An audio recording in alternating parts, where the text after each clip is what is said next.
Everyone, welcome back to my channel. তো চলে এলাম আবার একটা নিউ ভিডিও নিয়ে। হ্যাঁ, অনেকগুলো দিন পরে তোমাদের সামনে এলাম। তো মাঝে আমি একটু নিজের কাজে ব্যস্ত ছিলাম, তারপর শরীরটাও ভালো ছিল না। তো এখন একদম ফিট আছি। তো এবার থেকে ভেবেছি সপ্তাহে অন্তত দুটো লং ভিডিও, মানে 2 থেকে 3টে long video plus mini blog তো আমি মাঝে মাঝে শেয়ার করছি। তো সেইভাবে তোমাদের সাথে সেই অ্যাটাচমেন্টটা আবার নতুন করে তৈরি করতে হবে। বুঝতেই পেরেছি অনেকগুলো দিন মাঝে গ্যাপ পড়ে গেছে। তো যাই হোক, আজকে আমি তোমাদের সাথে সম্পূর্ণ একটা আলাদা রকম ভিডিও শেয়ার করব। আমাকে রেগুলার বেসিসে অফিসে যেতে হয়, তার জন্য আমি কিছু সামান্য বেসিক কয়েকটা প্রোডাক্ট ইউজ করি রেগুলার বেসিসে, সেটা গরম হোক বা শীতকাল হোক। এবার শীতের জন্য ময়শ্চারাইজারটা একটু ডিপ ময়শ্চারাইজার নিতে হয়, আর গরমের জন্য লাইট ময়শ্চারাইজার আমি ইউজ করি। তো যাই হোক, আমি ভেবেছি এই গরমের সময় আমি আমার স্কিনটাকে কিভাবে কেয়ার করি বা অফিসে যাওয়ার জন্য আমি কি কি প্রোডাক্ট ইউজ করি বা কিভাবে ইউজ করি সেগুলোই তোমাদের সাথে এক এক করে শেয়ার করব। তো যাই হোক, কন্টিনিউ ভিডিওটা দেখতে থাকো, আশা করি তোমাদের খুব খুব ভালো লাগবে। রেগুলার বেসিসে আমাদের স্কিনটাকে ভালো করার জন্য আমাদের 3টে জিনিস কিন্তু ফলো করতে হবে। সেটা হলো সিটিএম, মানে হলো ক্লেনজিং, টোনিং অ্যান্ড ময়শ্চারাইজিং। প্রথমে কি করতে হবে, তোমাদের পছন্দ মতো যে কোনো ফেস ওয়াশ, সেটা কিন্তু তোমাদের অবশ্যই স্কিনের টাইপ অনুযায়ী ইউজ করতে হবে। আমাদের স্কিন কিন্তু সবার সমান নয়, কারোর অয়েলি স্কিন, কারোর আবার ড্রাই স্কিন, কারোর আবার সেন্সিটিভ স্কিন, অনেকের আবার কিন্তু কম্বিনেশান স্কিন। তো সেই জন্যই বলছি অবশ্যই নিজেদের স্কিনের টাইপ অনুযায়ী ফেস ওয়াশ ইউজ করবে, নাহলে কিন্তু মুখে নানা রকমের র্যাশ বেরিয়ে যেতে পারে। তো যাই হোক, আমি প্রথমে হিমালয়ার ফেস ওয়াশ দিয়ে ভালো করে মুখটাকে ধুয়ে নিয়েছি, কারণ আমার যেহেতু অয়েলি স্কিন আর হিমালয়ের ফেস ওয়াশটাও দারুণ, মানে অয়েলি স্কিনের জন্য। তো আমি প্রথমে ক্লেনজিং করে নিয়েছি, এরপরে আমি টোনার লাগাচ্ছি। হ্যাঁ, এবার এখানে একটা প্রশ্ন হচ্ছে কেন টোনার লাগাবো। তো টোনার আমাদের সবসময় ক্লেনজিংয়ের পরে ইউজ করতে হবে। আমাদের অনেক সময় ক্লেনজিং করার পরেও কিন্তু মুখের মধ্যে যে ছোট ছোট ছিদ্রগুলো থাকে সেগুলো কিন্তু ময়লা তেল জমে থাকে, আর এই টোনিংয়ের মাধ্যমে কিন্তু সেই সমস্ত ময়লা বা এক্সট্রা যে অয়েল আমাদের স্কিনের মধ্যে থেকে যায় সেগুলো কিন্তু তুলতে সাহায্য করে, প্লাস আমাদের স্কিনের কিন্তু পিএইচ লেভেলটাও ঠিক রাখে। তো সেই জন্য আমাদেরকে অবশ্যই কিন্তু টোনিং ইউজ করতে হবে। ক্লিনজিং হয়ে গেল, টোনিং হয়ে গেল, এবার ইউজ করব ময়শ্চারাইজার। আমি এখানে ইউজ করছি কেয়াসেটের ফেয়ার অ্যান্ড ব্রাইটের ময়শ্চারাইজার। এটা আমি প্রায় অনেক দিন ধরে ইউজ করছি, অনেক দিন বলতে অনেক বছর ধরে ইউজ করছি। খুবই ভালো আমার স্কিনে কাজ দেয়, আর এটা ইউজ করার সাথে সাথে কিন্তু স্কিনে একটা দারুণ গ্লো করে। আর কেন আমরা ময়শ্চারাইজার ইউজ করব, কারণ ময়শ্চারাইজার আমাদের স্কিনের অতিরিক্ত তৈলাক্ত ভাব বা শুষ্কতা দুটোই বজায় রাখতে সাহায্য করে, প্লাস আমাদের স্কিনকে অনেক হাইড্রেটেড করে, অনেক ফেয়ার লাগে আমাদের স্কিনটাকে। তো এই জন্য আমাদের ময়শ্চারাইজার অবশ্যই ইউজ করা উচিত। আর তারপরে আসি আমার মোস্ট ফেভারিট একটা সানস্ক্রিন। এটা হলো লোটাসের 3-in-1 matte look daily sunscreen, যেটা খুবই ভালো। আমি তো বিগত 4 বছর ধরে এই একই সানস্ক্রিন ইউজ করে যাচ্ছি। আগে আমি আলাদা একটা সানস্ক্রিন ইউজ করতাম, মানে ল্যাকমির ইউজ করতাম, কিন্তু তারপরে একবার একজনের কাছ থেকে রিকমেন্ডেশন পেয়ে লোটাসের এই সানস্ক্রিনটা ইউজ করি, আর স্কিনে আমার এত ভালো ফল দিয়েছে কি বলবো তোমাদেরকে। স্কিনে কোনো র্যাশ বেরোয় না, আর স্কিনের সাথে কিন্তু দারুণ শ্যুট করে গিয়েছে।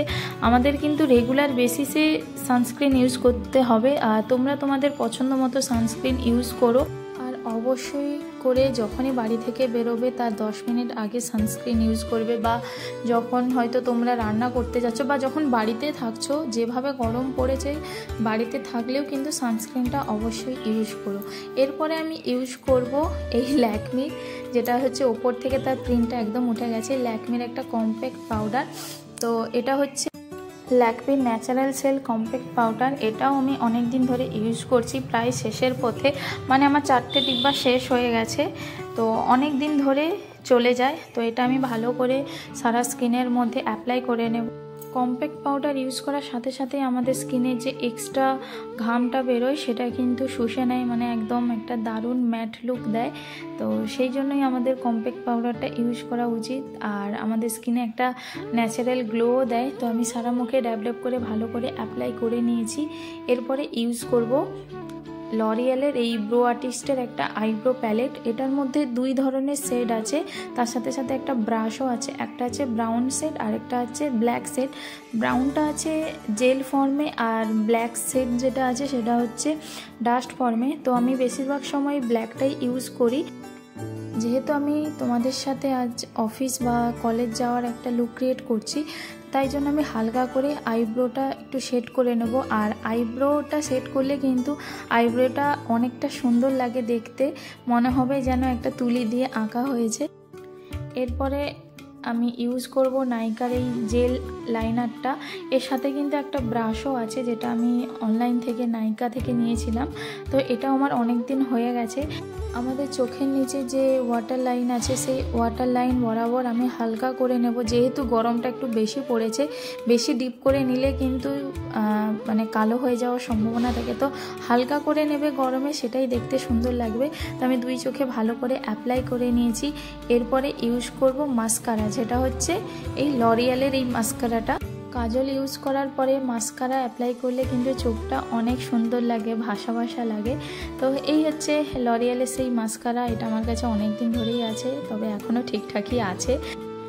তো আমি মাস্কারাটা অ্যাপ্লাই করে নিয়েছি। এরপরে অ্যাপ্লাই করব লিপস্টিক। সেটা কিন্তু ঠোঁটে না অ্যাপ্লাই করে ইউজ করব হচ্ছে গালের মধ্যে।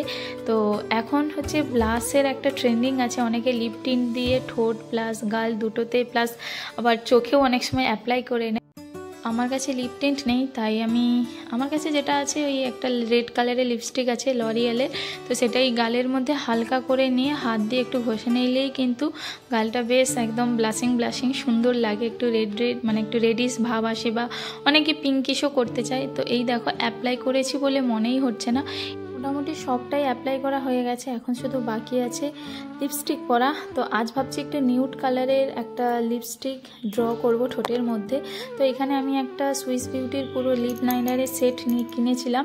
তো সেখান থেকে আমি নিচ্ছি বোল্ড ম্যাট লিপ লাইনার, যেটার শেড হচ্ছে SB1203। তো সেটা দিয়ে প্রথমে হচ্ছে আমি লিপের যে লাইন আছে, তো সেই লাইনটা ভালো করে ড্র করে নেব। তো ধীরে ধীরে করতে হবে, নাহলে আঁকামাকা হয়ে যাবে। ঠোঁটের ওপরে ড্র করা হয়ে গেছে। এবার ঠোঁটের যে নিচের লাইনটা আছে সেটাও ভালো করে ড্র করে নিচ্ছি। দেখো আমরা অনেকেই চাই যে একটু নিউড শেডের লিপস্টিক ইউজ করার, কিন্তু আমরা কিনে তো ফেলি, কিন্তু যখনই আমরা অ্যাপ্লাই করি সেটা দেখতে একদম অদ্ভুত লাগে। মানে আমার সাথে তো ঘটেছে, তোমাদের সাথে ঘটেছে নাকি জানি না। তো যাই হোক, আমি অনেকগুলো নিউড লিপস্টিক কিনে ফেলেছিলাম, কিন্তু ওই যে শুধু ডিরেক্ট অ্যাপ্লাই করেছিলাম, যেটা আমার স্কিনের সাথে একদম ভালো লাগছিল না। তো তারপরে আমি এই লিপ লাইনারের সেটটা কিনলাম। সেটটা কেনার পরে দেখো আমি নিউড কালারেরই সুইস বিউটির একটা লিপস্টিক নিয়েছি, যেটার শেড হলো বেয়ার 213। তো সেটা দুটোর মধ্যে একসাথে কোলাজ করে এতটা সুন্দর একটা লিপের কালার এসেছে, মানে বেশি ডিপ কালারও লাগছে না। আর আমি একটা নিউড শেডও চেয়েছিলাম, তো দারুণ একটা লুক এসছে। আর যেহেতু আমার বিয়ে হয়ে গেছে, তো রেগুলার বেসিসে আমি যখনই অফিসে যাই টিপ প্লাস সিঁদুর দুটোই পরি। তো এখানে আমি একটা ওই সুরুচির যে লাল টিপের পাতা হয়, সেখান থেকে একটা ছোট্ট টিপ পরেছি। এরপরে ইউজ করছি কেয়ার শেডের এই মেরুন কালারের সিঁদুরটা। অনেক সময় আমি ব্লু হেভেনের যে মেরুন কালারের সিঁদুরটা হয় সেটাও পরি। তো আমার সবসময় লিকুইড সিঁদুরটা পরতেই ভালো লাগে, কারণ ডাস্ট সিঁদুর পরলে অনেক সময় পুরো মাথায় একদম ঘেঁটে যায়। তো ফাইনালি আই এম রেডি। তো কেমন লাগলো ভিডিওটা অবশ্যই জানিও, আর যদি ভালো লেগে থাকে তাহলে কিন্তু লাইক করতে ভুলবে না।